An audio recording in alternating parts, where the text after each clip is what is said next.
La cuestión de Oriente. En el siglo XIX, la debilidad y el desmembramiento del Estado turco, gran potencia del siglo XVI, que según expresión del zar Nicolás I había pasado a ser el hombre enfermo de Europa, determina la brusca comparecencia de las grandes potencias sobre sus territorios balcánicos, suscitando importantes conflictos estratégicos y de intereses que determinan la política internacional en Europa hasta bien entrado el siglo XX. El expansionismo se debe a dos potencias, Austria-Hungría y Rusia, pues en los Balcanes hay población germánica y eslava y la región constituye el puente de salida al mar de los productos rusos y austriacos.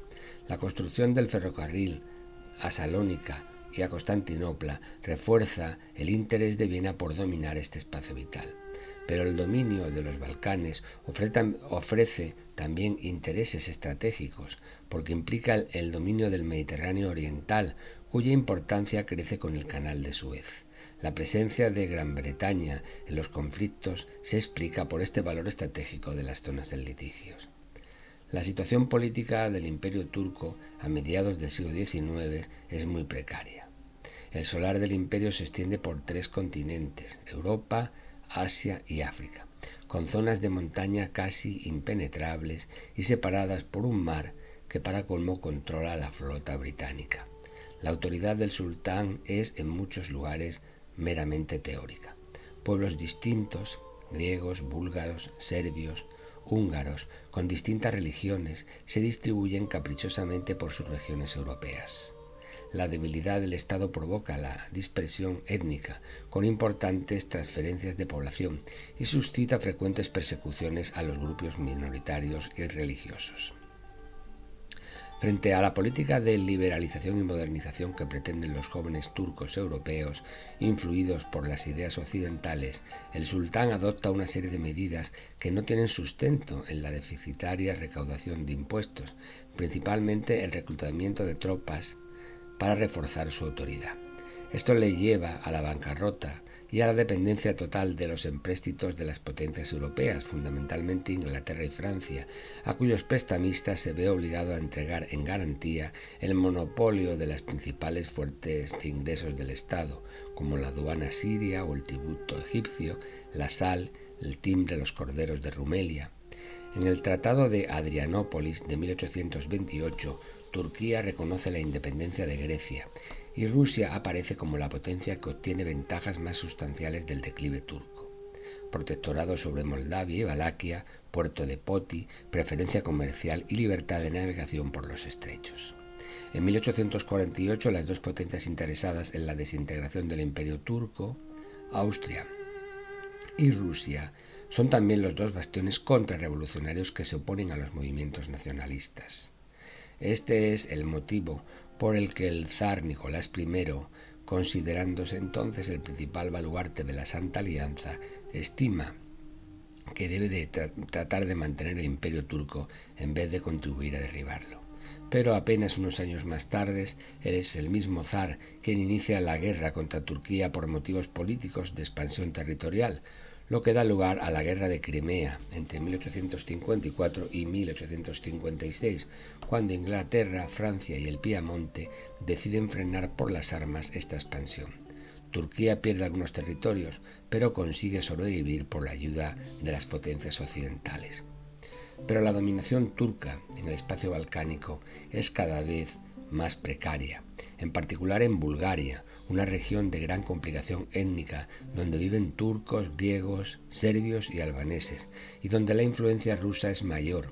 También en Bosnia, donde 1/3 de la población es musulmana, y como propietarios de tierras oprimen a los campesinos cristianos. Las primeras rebeliones campesinas antiturcas se dan precisamente en Bosnia, en 1874, y la situación se complica con la presión austriaca que pretende el dominio de la región como apoyo a sus posesiones en la franja mediterránea dálmata y porque es el ineludible paso del ferrocarril a Salónica. La gran insurrección campesina de Bosnia de 1875 es reprimida salvajemente por los turcos. Serbia y Montenegro, ya autónomos, declaran entonces la guerra a Turquía y Bulgaria se alza en abierta rebelión. Por su parte, tras obtener promesas de neutralidad de Austria e Inglaterra, los rusos avanzan y se apoderan de Rumanía y llegan hasta la llanura de Adrianópolis, lo que pone en peligro las expectativas de Austria e Inglaterra. La guerra termina con el Tratado de San Estéfano de 1878, que consagra la preponderancia rusa con aumentos territoriales para Serbia y Montenegro, la independencia de Rumanía y la creación de la Gran Bulgaria, que se extenderá desde el Danubio al mar Egeo. Pero Londres y Viena no aceptan este arreglo ruso de la cuestión de Oriente. Viena teme que la inminente autonomía de Bosnia-Herzegovina le cierre el camino de los Balcanes hacia el sur, y Gran Bretaña llama a los reservistas.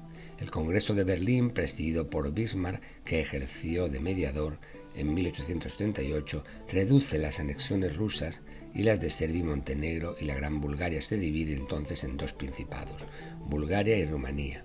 Se producen algunos intercambios territoriales. Rumanía cede a Rusia la Besarabia a cambio de la Dobrudja y se encarga a Austria la administración de Bosnia-Herzegovina. Inglaterra ha impedido una vez más el hundimiento del Imperio turco, pero la gran vencedora es Austria, ya que sin haber entrado en guerra ha conseguido abrirse un pasillo a lo ancho de los Balcanes. Después del Tratado de Berlín y a consecuencia de una serie permanente de conflictos, el desenlace de las posesiones territoriales en Europa del Imperio turco se resuelve en que Turquía, muy debilitada, deja de ser el mayor obstáculo para las aspiraciones nacionalistas de los pueblos balcánicos. La influencia rusa crece en la zona oriental, cuya penetración se hace a través de una Bulgaria engrandecida, y la influencia austriaca crece de modo considerable en la zona occidental, cuya cuña es una Bosnia recelosa del avance del nuevo imperio. Cuando Austria incorpore a su territorio a Bosnia-Herzegovina, el conflicto balcánico se volverá a prender en el siglo XX, ahora ya entre los imperios austrohúngaro y ruso, un conflicto que llevará a Europa a la guerra de 1914.